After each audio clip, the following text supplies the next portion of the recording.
I don't normally like to do this. I don't like to, point fingers or anything. But look at my man here in full bandos with the whip, dragon boots.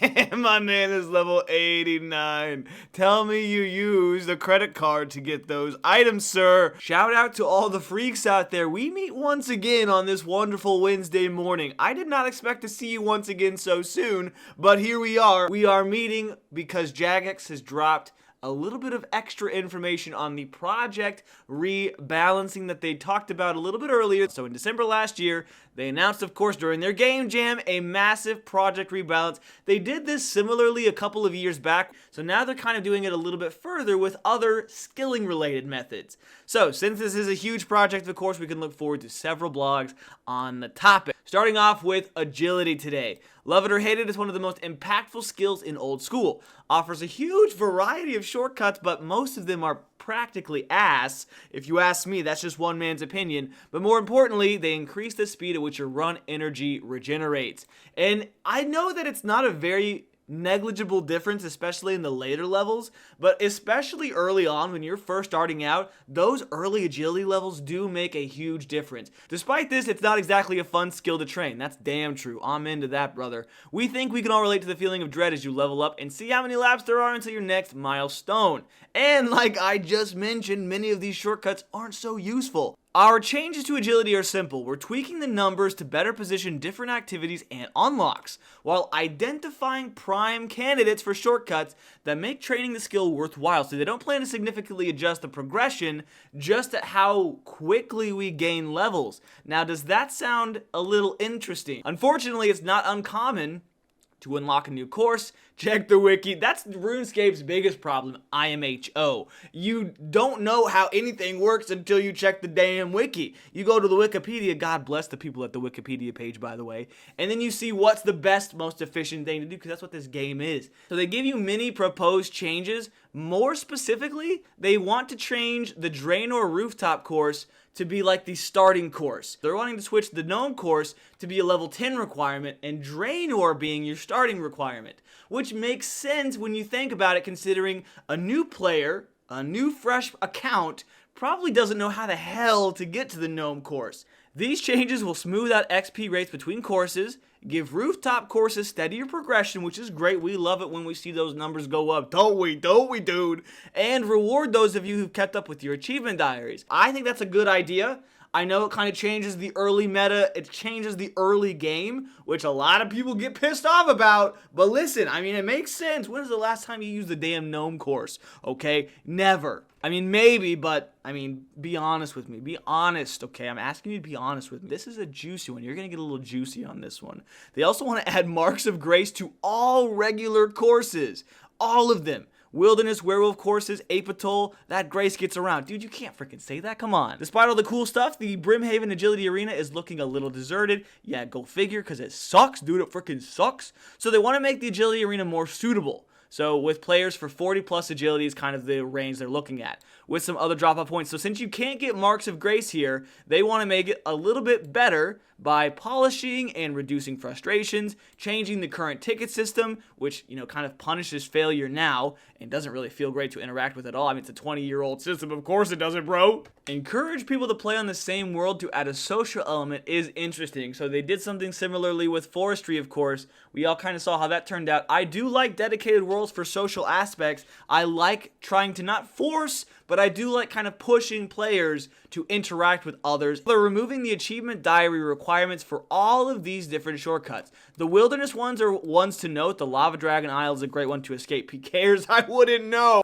They're lowering the requirement from the Shiloh Village Stepping Stone from 77 to 32? What? Wow, why? I always forget that one's so high to begin with. What the hell, dude? 77 to 32? Like, that makes sense. I'm not mad about that, but it's such a drastic decrease. It should have been 32 to begin with. It's just a little stepping stone. I like this one too, by the way. Requirement lowered from 62 to 61. Oh, did that feel necessary? Do you feel better now that you lowered it one level? Finally, we'll add the following new shortcuts from Fossil Island, a zip line from the house on the hill towards the small island where players can dive for the underwater activities.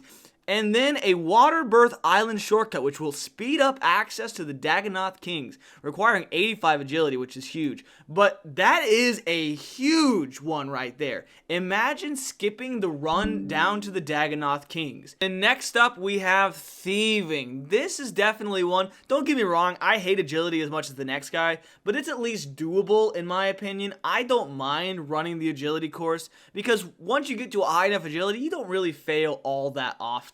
But Thieving, I despise training Thieving because one, not only is it extremely click intensive pretty much no matter what you do, whether it's blackjacking, whether it's stalls, whether it's pickpocketing, God forbid, an NPC, it's very click intensive, but it's also very, very easy to fail. And then when you fail, what happens? You have to wait. And that is the bane of any video game concept. Our thieving changes are largely about rebalancing failure rates, XP drops, and stall respawn times. So in turn, it should give us more options when deciding where to train our skill instead of all just doing what? Blackjacking or training through the Night of Ardoon. So they're reducing the failure rate for all of these. So you're going to fail less when you pick their pocket. Their XP is going to go up a pretty good amount. And look at the XP when you have the diaries done and 99. Why is the name Spice Stall take 64 ticks? It's Spice, brother. Who cares?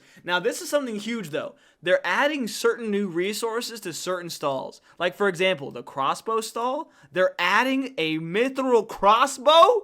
That is crazy. The grind to make one of those from scratch, if you're an Iron Man, takes a long time. You have to get crazy fletching and smithing levels. So the ability to just steal one with what, like 30 or 40 thieving? That changes very early Iron Man metagame. Slayer. Okay, one of my least favorite skills. I know that's a hot ass take. That take is hot as hell. Okay, I know that. You know that. I don't really like combat that much. But you do, probably. Slayer is an old school classic, but newer players are often confused by its popularity. Oh, Jagex, are you talking about me? After all, the early levels can be a real grind. Our proposals aim to improve the early game Slayer experience by removing the more egregious Slayer tasks. We'd also like to help newer Slayers stock up on Slayer points, by reducing the kill count in early tasks. So they're removing all kinds of crazy nonsense that no one likes to fight, no one ever fights, no one ever will now, because you're gone, son. You're dead man mode. For the killer watts, they're also giving them a new chance to drop something called grounding bolts, which are equivalent to mithril bolts but deal 30% bonus damage against electrical creatures, which only includes killer watts for now. Interesting. Does that mean they're going to add in some electrical creatures later on down the road, some electricity dragons? That'd be badass. Jagex, you can have that one for free. Give me an electricity dragon. Oh, you're welcome. And then fever spiders, which I'll be honest again, never heard of these damn things. They say they're giving them a loot table. Okay, revolutionary.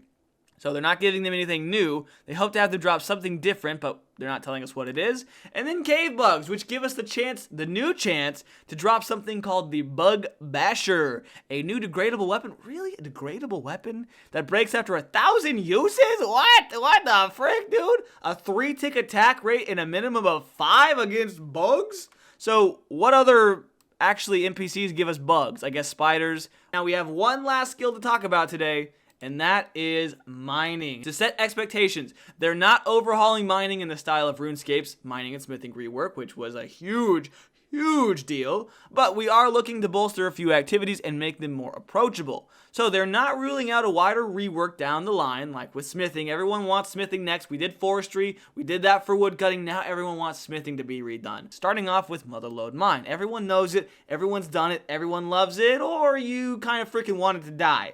Lower tier vein, so they're wanting it to run on a timer instead of just having a random chance to deplete. Just like the upper floor, which they're also going to make last longer. This one also kind of pisses me off a little bit because I've already done it. It also adjusts the Fador hard diary task to only require one piece of prospector rather than the whole outfit. So that would make the diary a lot easier, but I've already got the whole outfit. I mean, I guess if you want to go for the collection log, you might as well, but I mean, that would be nice, I guess, to make the diary a little bit easier to complete. Now, this is interesting, improving how run energy is handled during the activity. I feel like that would somehow get abused, right? Changing the mechanic on how run energy works in a specific area, I feel like would mess it up for some other part of the game, but we'll see. And gem mining, unlocking the gem mine with the Karamja medium diary instead of the hard one. Zalcano gets a section to herself, and the biggest change we're proposing today. So right now, Zalcano is a potent moneymaker. I've done her a couple of times, don't tell my wife. But we see a lot of calls to make the high intensity boss more viable. So their intent has always been to put profit over XP for Zalcano. We'd like to add a new currency to Zalcano's regular loot table, which players will be able to trade in for an NPC. Interesting. The unique loot table will not be affected. You can handle over this currency and choose whether you'll put back in XP or the same loot. So you can trade in a specific currency, get back XP, or the loot from the loot table. So you're not getting anything new. Just lets you either get more XP or just keep making hella money. Okay, that's kind of strange. Why add a whole new currency? Alrighty, everyone. Well, there is the end of our Project Rebalance Part 1 for skilling today. Don't forget to take your survey at the very end, everyone. You know that if there's one thing in life that's guaranteed, it is death, taxes, and mother-frickin' RuneScape surveys.